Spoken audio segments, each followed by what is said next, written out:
What's going on, people? Welcome to the live match reaction. It is Palace 1, Millwall 1, and we managed to get the job done on penalties, and we move on to the next round in the Carabao Cup. I'm joined by Lou here. As always, get involved throughout the show. Drop a like if you have enjoyed it. If you haven't enjoyed the football, I don't really blame you, but if you enjoy the show, please drop the like. And also subscribe if you're new to the channel. And most importantly, get involved. The link will be posted in about a couple of minutes' time, where you can click on the live link to join us this evening, and also let us know your thoughts in the live comment section.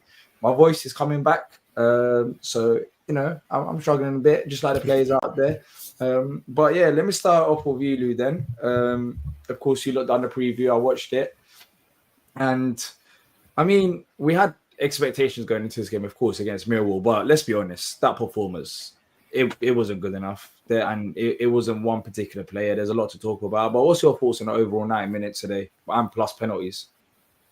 It was a bit of a wake-up call, reality check for a few players, but Benitez had a good game and Convo was good, so those are the positives, and we're through, so that's the main thing. It's funny how you just mentioned the positives being those two, and that in itself pretty much sums up the game for me as well. I don't think many of the players played to the levels that they should, and there is one player which we have to talk about in particular because, you know, Romain Esse, he got subbed up at halftime. There was a lot of talk about him before the game, and people saying he has to take his opportunity, which he really didn't do, which we'll be discussing. But yeah, for me, it wasn't a great performance, but the most important thing when it comes down to it is to get the job done, and we got the job done. To be fair, we probably should have done it in 90 minutes with that Mateta miss as well. For example, we created opportunities, but still, by our standards, it wasn't good enough. And let's quickly talk about the positives, because today is a bit of a reality check for some players, and there wasn't that many positives in honesty, apart from us getting a win, as you mentioned, and going through to the next round. But JD, I want to start off with him. What a player. I mean, physically, he looks ready. He was very composed on the ball. I thought he handled whatever came his way. And you would think that he's been playing in this Palace side for years, let alone for weeks. And, you know, he's barely had any time to train. But what's your thoughts on him? What really stood out for you? Physically, it was really good. Confident on the ball, good decision-making. There was a few times where he made a couple of mistakes, but he grew into the game even more. Second half, he didn't make any mistakes. Yeah, man, it was a really good performance. And when Riyad comes back, we've got him, Lerma, and Riyad as backup to the three main centre-backs, which is good. Yeah, I'm not going to get too far. I saw a comment saying that he can be Gay's replacement. I don't want to go that far yet because of how good plays on the wrong side. Performance against Millwall. But I think he's got, from what I saw today, anyways, I think he's got all the foundations there to be a great player. So that was very exciting to see. And also we need him. We need him because we saw it last year. We were very lucky. We were very lucky that we didn't pick up any injuries when Chandler went back. But now, not only have we got a centre-back, but it seems like a reliable option as well, which going forward, hopefully, will be playing a big part. And then the other positive that you mentioned, I forgot. Benitez. What did you say? Who? Benitez. Oh, yeah, Benitez, yeah. Because there wasn't that many. Yeah, he made a few saves. And at least we know with him, he's also good at penalties as well, which is a plus. But not only just penalties, I thought he was composed. He didn't really look out of place at all. And good with his feet. Yeah, good with his feet. And I thought when he first joined anyways that he's going to be an upgrade on Matt Turner, so I was happy with that. And today, you know, it's not easy being a backup goalie and then just coming in and playing this odd game and then sitting back on the bench. But he didn't look out of place, which was good. And yeah, with the penalties. I don't want to talk about the negatives. We literally just beat Millwall, but I do feel like we have to touch on a few players today, because I feel like if we don't, then we don't do it justice. Actually, before we actually do move on to a few players that I do want to talk about, because a lot of people are already mentioning them in the comments. Cristante Uche, what a player. I mean, I couldn't watch the Sunderland game because I was far away, and I heard good things about him then. But physically, I thought when he came on at halftime, I think he kind of changed the game. In the first 10 to 15 minutes, the way he got on the ball, not only is he physically strong, he's fast, and most importantly, technically, he's a very good player. But what was your stance on him in the second half? Because he looks thought very the exciting, I'll be honest. I thought the first 10 minutes when he came on were good, but I think after that, a lot of the times he lost the ball. It was tough. Him and Pino, I felt like they were rolling around a bit too much, going down for free kicks that they weren't getting. But yeah, it just showed that it's going to take time to adapt. And we're really missing Sarr as well. I think Pino, the struggle with him today, I don't know about you. Yes, there was some passes which you expect him to make. And I guess we can talk about the number 10s in this game, including Romanese. He got subbed off at half time. But I think with Pino in particular, the physicality, I think it was kind of a bit of a shock to him. Millwall were very physical and they were on him. And at times, it just seemed like he was struggling with that. Saying that, I'm not going and getting carried away saying he's not going to be a good player for us. He's going to have to adapt to English football, and that's normal. That's not only with Pino, that's with Uche as well, for example. They might get some of these decisions in Spain and they won't get it over here. So they have to just realize how the game works over here. And with Pino, I'm not going to look too far into it. I think he had that good opportunity. I saw that in the highlights against Sunderland. But yeah, today it was uncharacteristic from what I expect from him. Let's just say that. But he's only been here not that long as well. We have to remember that some of the players that we even hype up for the likes of, Mateta, he didn't come in and straight away ended up scoring goals and goals and goals and goals. It took him a while. And then he got to the level, for example. And I think with Pino, after a couple of games, we can't be missing. We can't be really going in particular with him. Mateta, Esse, and Pino were all below par. Esse, to me, I don't think Kamada was bad. I feel like everyone else wasn't really on Kamada's level.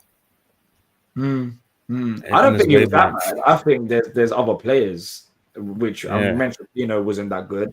Mateta, I think he's struggling. We'll talk about him as well before we talk about tactics. But I think tactically today there was nothing really that wrong. I think we were actually in good, half decent position. But whenever we were in the final third, it was a case of players not producing a pass rather than us not tactically getting in those positions. I thought we had a good opportunities in front of goal and good half decent opportunities to create even more chances. But I think the individual quality today was the main reason why we didn't at times. And saying that, we still had a decent amount of chances. I mean, as I said, we should have won that game in 9 minutes. Yeah, Mateta was a big problem today as well. Yeah, but with him, what do you really expect him to do when he's playing that many games? Fatigue is going to play a part. We need to think about ASAP because you can tell he's not. It's just a hold-up play. He's trying to get into too many battles.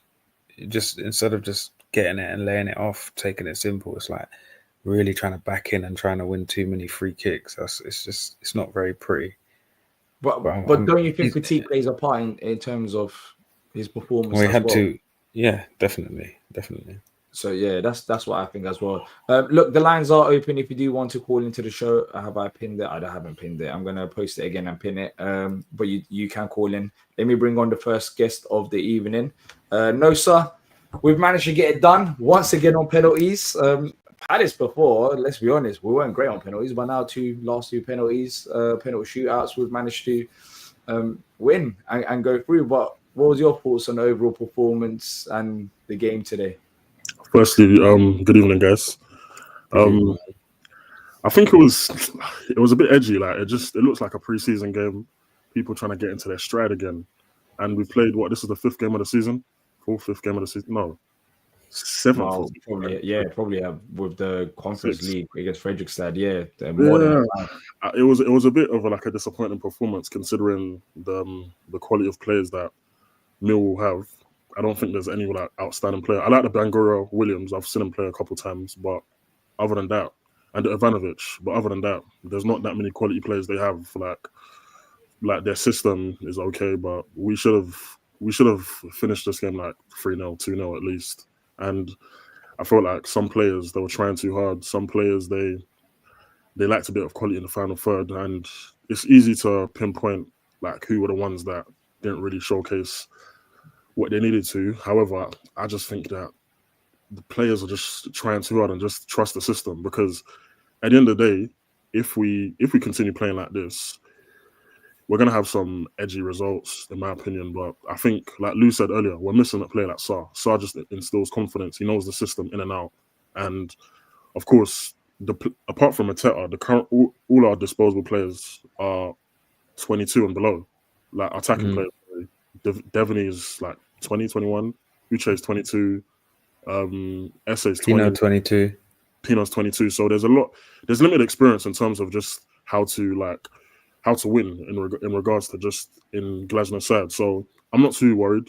Nketiah's coming back, Sarr's coming back, and in as much as Nketiah doesn't, and Wharton as well, in as much as Nketiah doesn't have like the fans' favour, but I think he's got good experience to lead the lines. Like in a game like this, I think he would have scored one of these chances because I still think Nketiah is a decent finisher. In as much as his general play isn't the greatest, I just think, yeah, he would have slotted one of these chances given the chances that he's had. But I don't know. What do you guys think overall? Because it's a championship side, but I didn't really expect us to be this poor.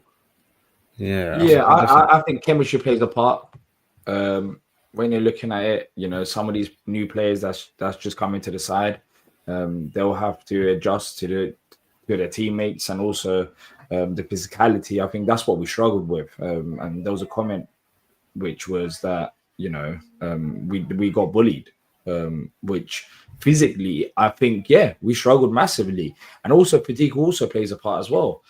Look, with Nketiah being out injured, when you're talking about some of the chances that maybe we had in front of goal, I think we're talking about Mateta's one, which everyone knows that he should have scored. I think, forget about that chance in particular, just look at his overall game. He needs rest. He needs rest. Because it's going to be a very long season, and you can already tell, like, he's barely had any time off. He has to play every game. And not only is he playing games, he's playing games till the end.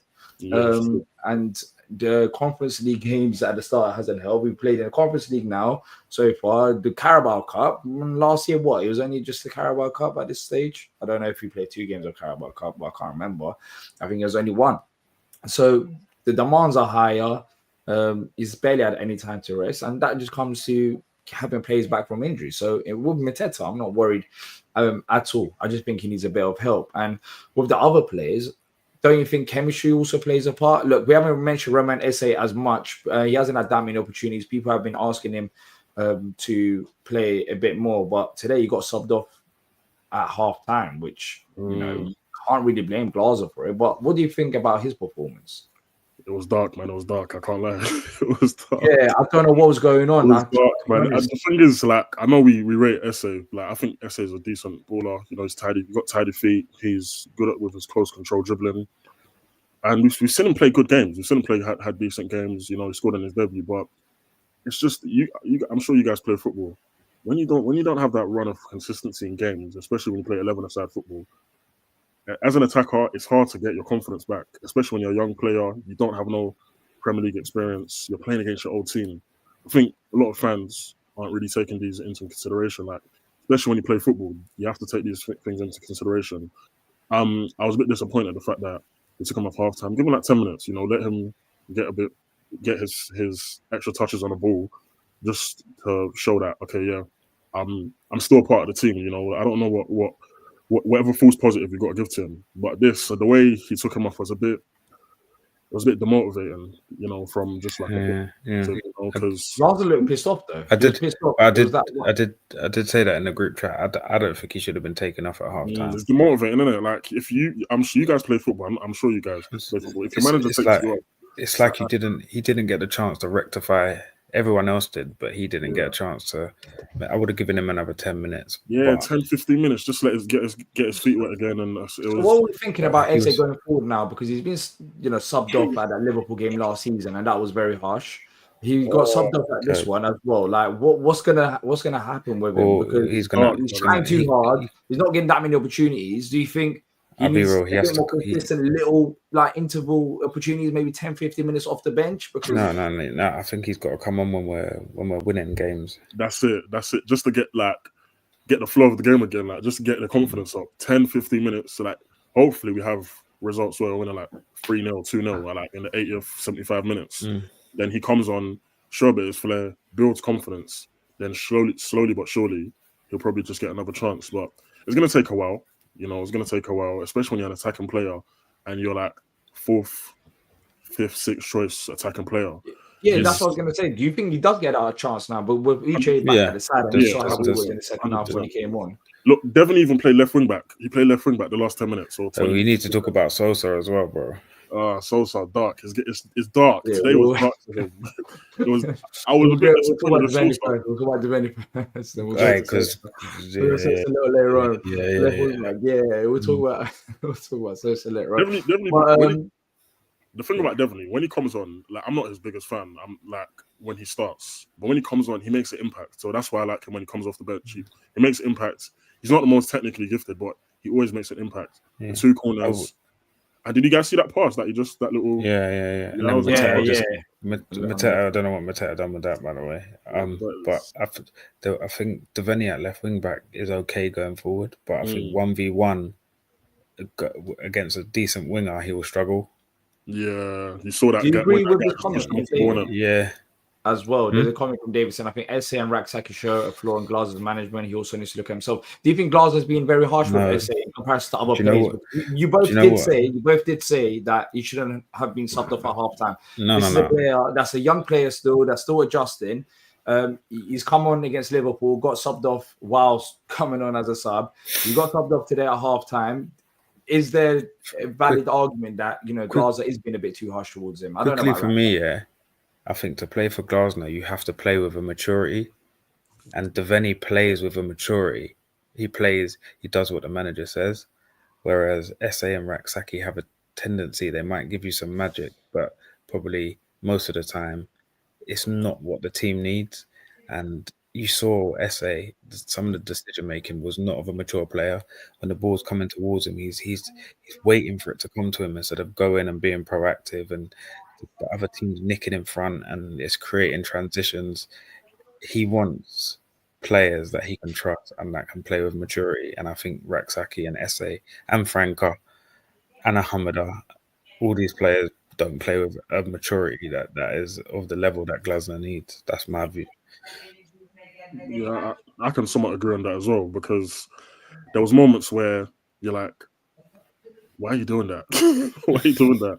Like, of course, I'm not on the pitch. I don't know the pressure that he has in his hand, but there was really obvious passes, and Pino as well, that I thought that, okay, just calm it down, just recycle the play or just pass it to the more obvious person. But I just guess this will come with time, unless SA's not really done, and it will come with time. I don't know. Yeah. Looking ahead now against West Ham, that's going to be, well, we're through to the next round of the Carabao Cup. I don't even know when the draw is, because some of the games are getting played next week, so I assume it'll be next week. 28th, I think. The fourth round. Yeah, 12 days. Someone put in the chat saying that there will be like 6 games in the space of like a short amount of time. I don't know where it was. Yeah, I won't be surprised because the Conference League is starting as well. I don't know how it's going to work, but there it is. That is a lot of games. Yeah, 6 games. Yeah. But with the Carabao Cup, actually, before we talk about West Ham, Nosa, do we have to make sacrifices? I want to go as far in every competition, but the amount of games we're going to have to play is crazy. Are you slightly worried about that? No, I'm not worried, because we've got 4 players in the pipeline that's injured right now.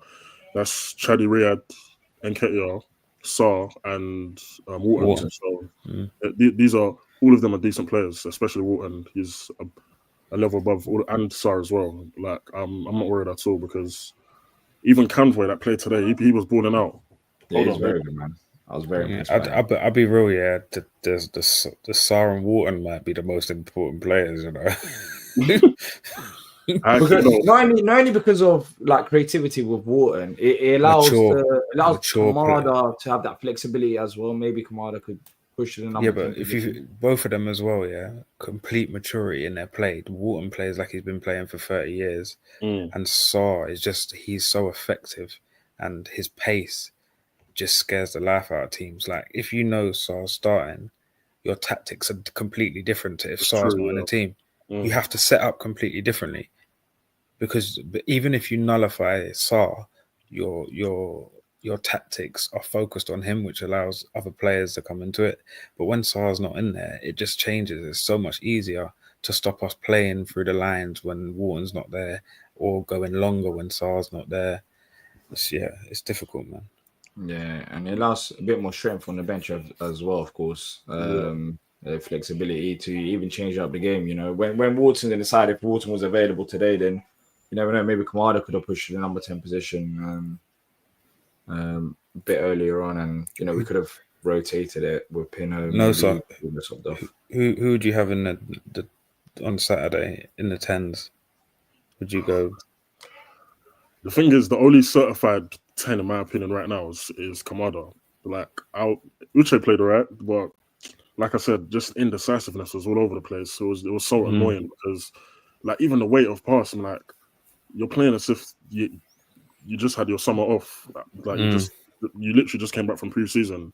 And in fairness, like, sometimes it takes a bit longer for players to get in their stride. But like even Sarr, when he first joined the team last year, the first month or two, he was a bit up and down. Yeah, it looked mad.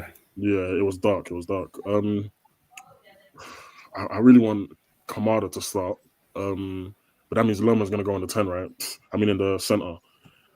Nah, you can play Hughes and Wharton. You can have Wharton's Hughes back. and Wharton. Do you think Wharton's going to start? Yeah, Wharton's back. Do you think he's going to start? He has to start. Yeah, I don't imagine Wharton's I know you rate Wharton a lot. Yeah, I think if he's fit, he starts. There's no point in having Wharton on the bench. If Kamada's in a 10 and then Wharton's in the centre, you're gonna have to play Pino. I think Pino, he creates a lot of problems, but it's just decisiveness. He needs to be more decisive. Like, you can see the way he gets past players. But at the same time, you guys said it as well. The physicality, he needs to stop being petulant about these little decisions. Just get up and go. Yeah. But that's what I'm saying. He has to get used to the English football. Yeah. It's not going to happen in 1 or 2 games. You're doing all this theatrics. I guess he's new. Like, but what's the saying they say? He's getting the welcome to the Premier League or whatever you call it. Yeah. I don't know. The only thing with Pino and Kamada, I think Pino can't play right 10. I don't like him there. I think he's got to play left 10. Yeah, and I think he will play against West Ham, and I think he should play. I understand what people are saying in terms of today's performance. Yes, he wasn't. He's got to start. He has to be blooded in. Like, come on, we saw glimpses even against Villa, for example, of his class. Like, he's just getting used to it. Like, I thought he showed glimpses even today. Yeah, he did. There were some decisions the ref didn't give him, and I thought, okay, in as much as he's over exaggerating, there were some of them are fouls. Yeah, he even stop going to the ground so easily, and he will learn that. He will just naturally learn that. Because I saw something on the Sunderland game where someone said he was the best and the worst player on the pitch at the same time. So. Yeah, it's just him molding his game, and eventually that phrase will be cut out, and hopefully he'll be a good player. You know, he'll have spells of games where he's adjusting and where he has to get used to it. So I'm not as worried. But don't know, so great having you on, bro, and hopefully we catch up with you after the West Ham game. Yeah, likewise. Have a nice evening, guys. That was Nosa having to say. If you do want to call into the show, you can click on the pinned comment. Well, how many likes are we on? We're 200 people watching live, a lot of people watching replay. 73. Let's see if we can hit 100 likes, people. If you're enjoying the stream, that would be much appreciated. Let's bring on Patrick next. Patrick. Hey, guys. We managed to get the job done through to the next round of the Carabao Cup. It wasn't a great performance, but at the end of the day, all that matters is the win. But what was your thoughts on it? Tired team. That's it. Like, for all the talk about Pino not being good and things the last couple of games, if he scores one of his 3 chances in Sutherland, everybody's talking completely different. Like, put the brakes on the poorness, people. He's only started 2 games. Relax. You know, Wilf had bad games too. Let's relax. Everyone, at least when he first joined us, wasn't great. Look, you know? there were games in last year's FA Cup run they didn't look good in against lower opposition. So this is all cup football. What Millwall was going to do, what Millwall does, and all the championships teams do when you're going against a Premier League team. I mean, I think he played too many of the starters, if anything. I know he didn't have the deepest of benches, but like Gahey, Mateta, I don't know who you would have put in striker with no striker available, but I just think you're going to burn them out. I think, D, you brought up the biggest point that nobody wants to talk about. You're going to have to sacrifice something. We don't have the squad for it. We just don't for 4 competitions. So you got to sacrifice something. What's it going to be? I could care less about this cup, truthfully. Yeah, I would have not been bothered if Millwall won. Well, maybe Millwall winning. But the point is, I don't care about this competition. I could care less about it. The only ones I care about is the FA Cup and the conference that we're in. So if we would have been dinged out tonight, I would have been more than okay because it's less games. I remember Liverpool, before they got a deeper bench, their Klopp didn't care about this cup. A lot of teams don't care about this cup. It's a crap competition, but that's my opinion. If you win it now, you have to take everything back. Imagine we go out to win it. Hey, if they win it, I'll still say it's a crap competition because we'll be back in the conference next year. Nah, if we win it, we'll be celebrating it. I just think, I think some people just want to panic. We were all optimistic about Uche. Now you see some stuff in the chat. Uche was poor, needs time to be blooded in. No shit, he's 22. Yeah. And it's coming from a different system in Getafe to what we expect from him at Palace. If you get him in when you're supposed to, right? If you get him in when you're supposed to, then this kind of stuff doesn't happen. I don't take it too serious. I'll be a little bit more if we play bad against West Ham because they flat out stink right now. So as far as I'm concerned, glad they won. Let's move on to the next one. I'm sorry. Go ahead. Finish. Sorry. No, I am worried about Essie though because he didn't look the best. He looked mad coming off. I just don't think Glasner rates him because it's not so much about like somebody put in the comment about the different players like Raksaki, was it Ozo over in Derby County, and somebody else was brought up about Glasner and different players. But he likes that kid from the academy that he played tonight. I can't pronounce his name. What was it? The midfielder that came in that looked pretty good. Devaney. Not Devaney, the other player from the academy. Didn't you just mentioned him a little while ago? The youngster that he complimented. Combo. What is it? Combo. Yeah, the new guy. Yeah, the 19-year-old. Yeah, I'm sorry. Yeah, so he put him right away, and he looked good. It's not from the academy; it's the guy we bought. I apologize. So I just think he doesn't rate Essie at all. I think we should have loaned him out to a decent loan and get him some minutes. Because you can't perform when you're getting hooked at halftime. You can't perform when you're getting hooked when you're a sub. You can't perform when you're getting 5-10 minutes. He looked good in the one sub. He came off the bench. What was it? It's Nottingham Forest. Gave us some valuable minutes there. So the ability's there. You just got to play him. You got to deal. He's what, 21, 22 years old? You got to deal with what he does. He's young. And he's not mature. I mean, it's just not a lot of Premier League minutes, obviously. So but Glasner wants the mature players, like you said. So we might not see Essie again for a few games, especially when other people are coming back and Ketia Wharton. He's not going to see the light of day. That's what I'm afraid of. Mm-hmm. What about Devaney? You came on that left wing back. I don't think he's a number 10, but for example, left wing back. Which he played for his national side as well during his national league. I can see the vision, and also Sosa as well, who I don't think had a particularly great game today. But Devaney, could that be a shout going forward? That could be a position he could play coming off the bench when you're behind. I mean, but I think with him, his running, his play is a lot like, even though he's a different type of player, MacArthur used to play, because he's just gung ho, run his socks off. And if you're behind in the game, you put him at left wing back. His energy, I think you could play him a couple different positions. He's not a 10 the way we play a 10. He's a midfielder. He could play in the midfield on a midfield 3. But the way he's being used, he runs in behind people. He's not the fastest, but he's a very powerful runner. And sometimes that's all you need. Like Mateta, he has no pace whatsoever. We know that. But the way he runs, he's a very powerful runner. And you can hold off people and throw them off. Sometimes that's just as good as pace. Yeah, Devaney's a very good squad player. Very good. He is. And I do wonder going forward now what happens with him in terms of where Glasner plays him. I think he can play in multiple positions, but left wing back, I can see it. I can see it. He could play left wing back when you're not when you're chasing a game. But if you want to start, but again, the only way you know it is if you play him there. Sosa can't defend. I don't think he's a very. He's exactly what we got. We paid $3 million for him, $2 million for him. He has a good cross that we don't know much though. He didn't play great today, but he hasn't played any other than the cup games. So how are we going to know? I mean, I played a little bit in the Premier League. I think he came off the bench one game, maybe, if I recall.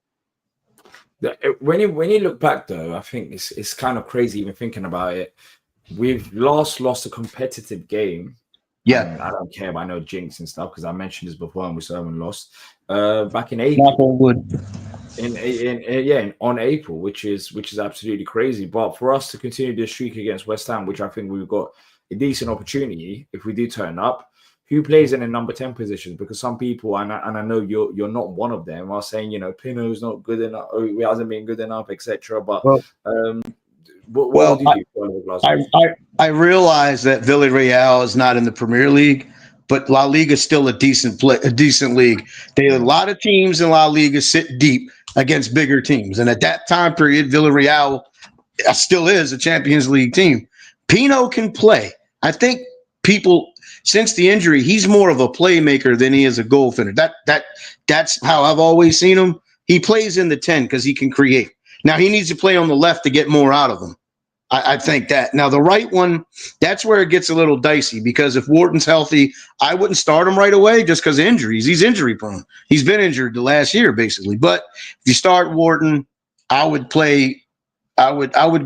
This is, what is it? Kamada. How did we do it last day? Yeah, it basically is Kamada. But I like Kamada. See, the thing is with Kamada and Wharton, I think you got two good passers there. So the biggest hole is going to be the right side where you're not going to play Essie. So that leaves Uche. I don't think he's going to start him yet. So you're kind of forced with Kamada playing the right side at 10. But he's not really right-sided. So we're kind of stuck there. But Pino plays a lot of central. He did at Villarreal a lot, playing a ton of games there. He does play. He tends to drift. So you could kind of swap spots like they did last week. Honestly, I think they'll just start last week's lineup. I think Lerma will start. Wharton will come in. It's something along those lines. The bench is going to be stronger as well, and I think that's important. We're gonna have more options to actually change it about if it doesn't work. I'm not as worried. I think West Ham probably suits us a bit more than playing against Millwall.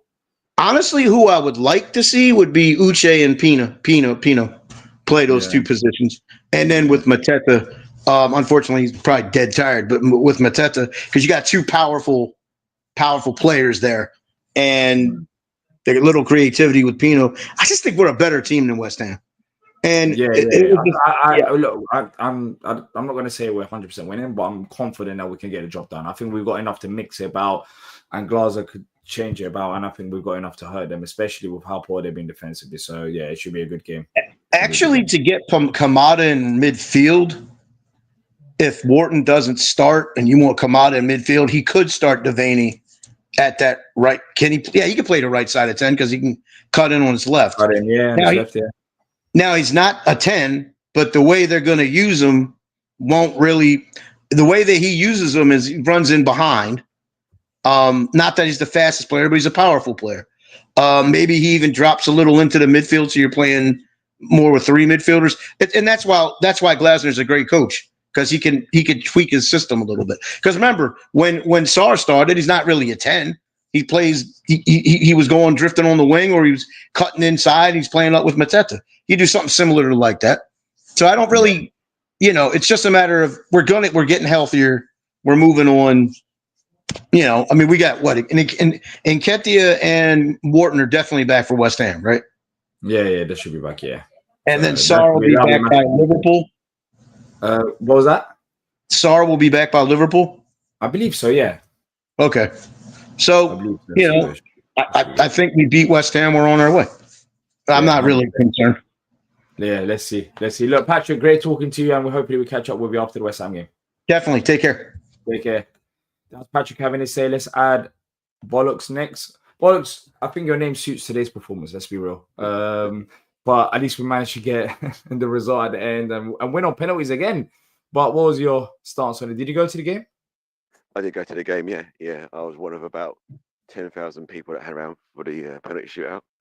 But yeah, no, it was a pretty ugly fashion. But yeah, that's what you got to do to get through the cup rounds. Didn't make it easy for ourselves. We bossed it early. Millwall were panicking. Okay, we won it, but the more they crept into the game, and their confidence grew because we didn't get that early goal. It's going to be tricky. And again, as always, I like to talk about the opposition a bit, and I think they had some bloody good chances. They could have had the lead themselves. So easily. If we're being real now, look, we still won. Who cares? They, it doesn't change anything. But let's be real. Like they could have scored at least a goal or two. Like they had some clear-cut chances, which was a bit concerning. But what do you think it was about the performance then? Was it fatigue? Is it a combination of new players understanding the game as well as some players playing a bit too many games at the start of the season? Why do you think we struggled? It is weird how we couldn't get going, and Glasgow seemed to be frustrated by it. And someone, I don't know, I was obviously at the game, but someone told me he tried to jacket away. Yeah, I saw it. So he chucked his jacket away after Roman essays. Many of one of his misplaced passes. I think it was one towards the end of the first half. I watched the Glazer literally take off his jacket and dash it away. And at that point, I realized, this guy's getting hooked at halftime. But I do feel it's harsh. I thought, right, if you're going to do that and you're going to make a real point, make it like a triple sub, because there's another few candidates at least that had a shite first half, and it's not fair. Like as Lou was saying, to hook the kid without giving another chance to come back out and put it right in the second half. I was a bit disappointed in Glasgow for that, to be honest with you. But what do you think it is then? What happens with SA going forward? I asked this question as well to Nosa, and Patrick. We didn't really speak about SA as much, but how is SA going to get his opportunities going forward? Because I think after today's performance and new players coming into the side, as well as players coming back from injury, I don't really know when he's next going to get his opportunity. And he's had a few cameos. I think the one against Forest was very good, but today it wasn't only bad; it was so confusingly bad. But then again, I was confused because he's talented and some of the passes were just not on point. But what happens with him going forward? I don't know. It was a theme throughout the whole game where you thought the striker was going to make the run for us, normally Mateta or whichever forward was up there, and they just stopped their run. So it didn't help the attacking midfielders that they pick out these through balls, and then the forwards would just freeze. And of course, some of them are overcooked, some of them were undercooked, but there were one or two opportunities for them to really connect with a good through ball, and it wasn't really taken. But I don't know. But I really don't think it's fair on him. If he gets another chance, you think Glasgow rates him? I don't know. Like you can always tell which ones are Glasgow signings, and they're trusted from day one. And then there's others that have got to earn the trust. And as we said before, like Devaney just does as he's told. So I think that's why he gets a lot of minutes. But he got done in a very similar fashion to what he did for against Germany a couple of times down the flank. His penalty was awesome, but there was a couple of times down that flank where he was turned, which is always difficult as a wing back, I suppose. Don't know how far forward you should be. But no, with Roman, I hope he gets another chance. I don't know if we're going to draw someone where he can have another run out in the next round, or whether he just gets to play against Larnaca to make a point, or I don't know what happened with him. But we're gonna have to use him, as I've said. We got to use the squad. We got to use it all. It wasn't the only one today, though, in terms of performances. Exactly. And but I think a lot of eyes were on him because of the lack of opportunities that he's had in recent times, and this was his start. And I think a lot of people were disappointed by his performance. So I think that's the main reason why people talk about SA more than others. But a lot of players didn't play well today. Pino didn't play to the levels that he should have, and JP was also one of them. But I think with JP, fatigue is definitely playing a part. But I'm getting a bit worried that fatigue is playing a part, and we're mid-September. We need to manage his minutes a bit more carefully. But I don't know what Glasgow can really do until when Keita comes back. And today, he should have scored an opportunity. I'd forget about that. I know on another day he will score it. But as the games are going on and he's playing more and more minutes, I mean, you can see how desperate we are for Nketiah to be ready and there, because he can't play 90 minutes every week, especially with the Conference League as well. No, Mateta looks very, very pooped in there. I don't know. Yeah, I don't know what else you could put in there as a false nine. I don't know if you're going to put Uche up there to start with once he came on, rather than in a 10 position. But he had to try something else. You could tell Mateta looked knackered. It's like he was almost like he was tipsy or high or something. He was so off the pace and mentally away from it. But yeah, no one can really blame him, because it's obvious he can't make a foreplay every single minute. And stamina was never his strong point in the first place. For many seasons, he always looked like he was pooped, even after like half an hour. So, but he's got to utilise that squad. He's got, as I said, we might have a lot of games now. Was it in October or start of November? So he's got to find a way to balance it all out. Hopefully, they will be more settled, and they will be more settled in the style. But I felt like if you're going to do that, if you're going to make a point and take Eze off, take off a couple of others that were pretty shite too. But talking about players that were good, not a lot of them were. But JD, I thought he was very good today. Well, if you look at his 90-minute performance, I know he had like 1 or 2 moments where he lost the ball, but overall, like physically strong, good on the ball, and you can tell that he's going to be a player. And also Benitez, it's good to know that we have another goalie that's actually good at penalties as well. Yeah, that is good. That is good. I don't know if it was their captain who took the first Millwall penalty, but it was really tame. You could almost tell he was going to go, but it's good. It's always good when he missed the first one. Benitez was an impressive player. Was a newbies, I think.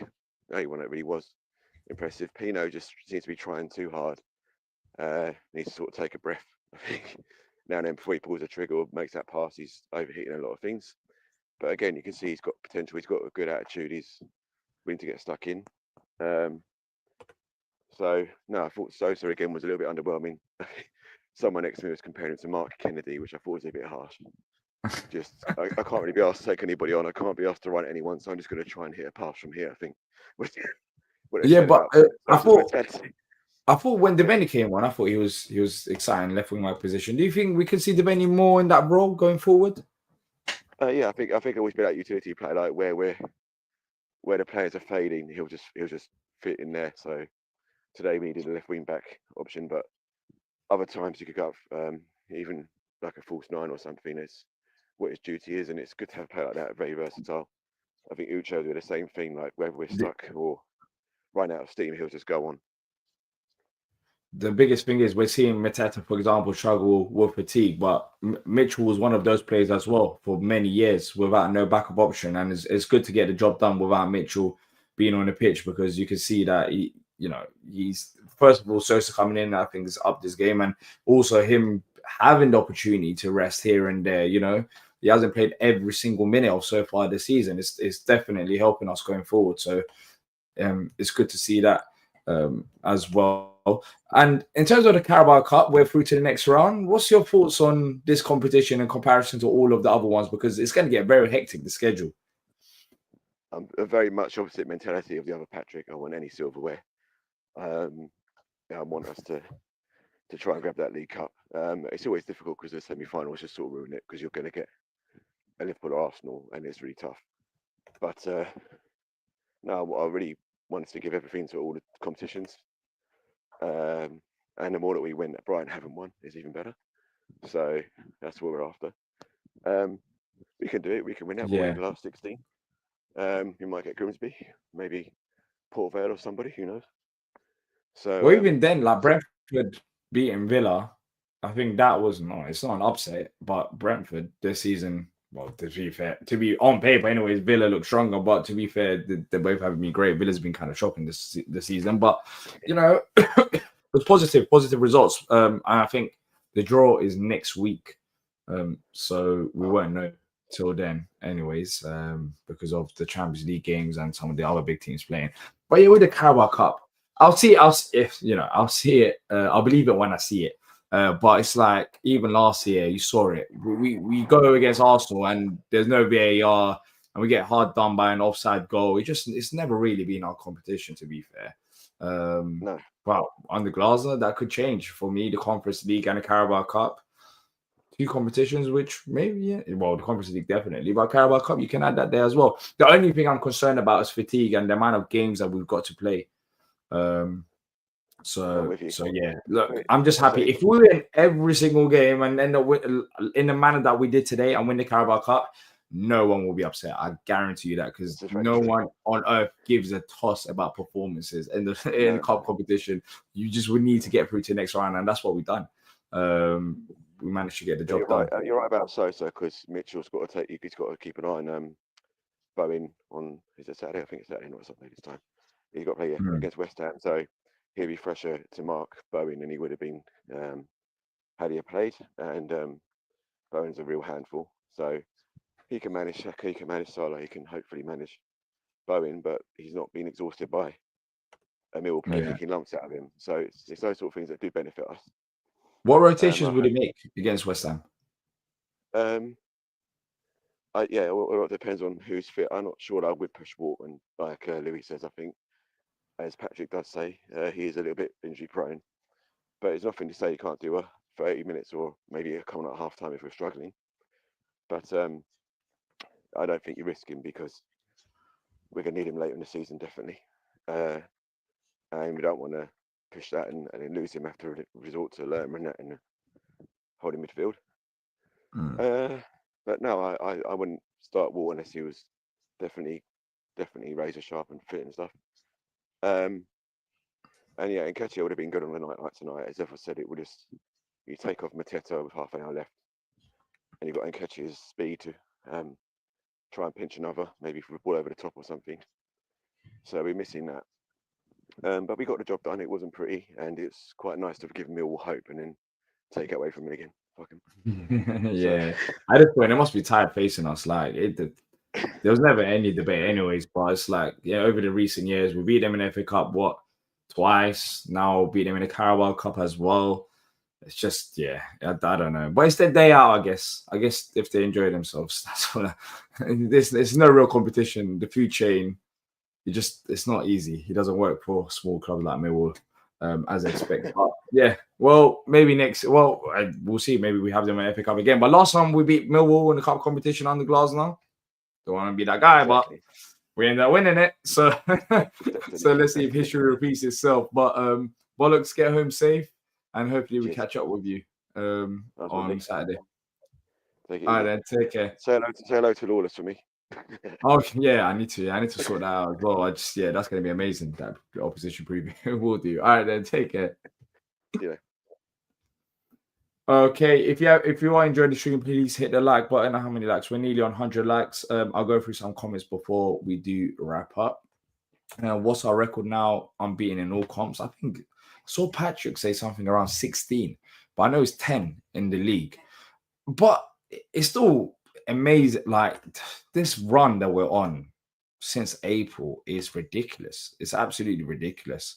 Glass is breaking records everywhere, and by winning, I mean, since we last lost a game, we've won the FA Cup, we've won the Community Shield, and it's been since April. So we're on it's 16 games, exactly 16 game run unbeaten, and we still managed to get a win today as well. I know Glazer has been talking about having more wins than draws, etc., which of course he's going to be doing because he's a freak of a manager and wants to win every single game. But still, amazing that we're through to the next round of another competition.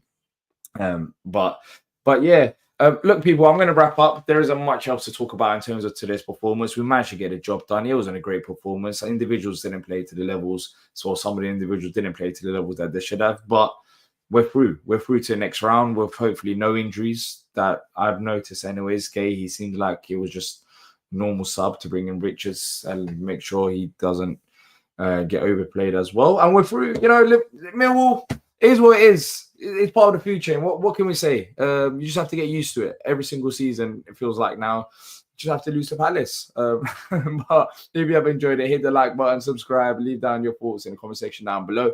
Much more content coming out throughout the week as we build up to the West Ham game. That's it from me, and until next time, up the Palace.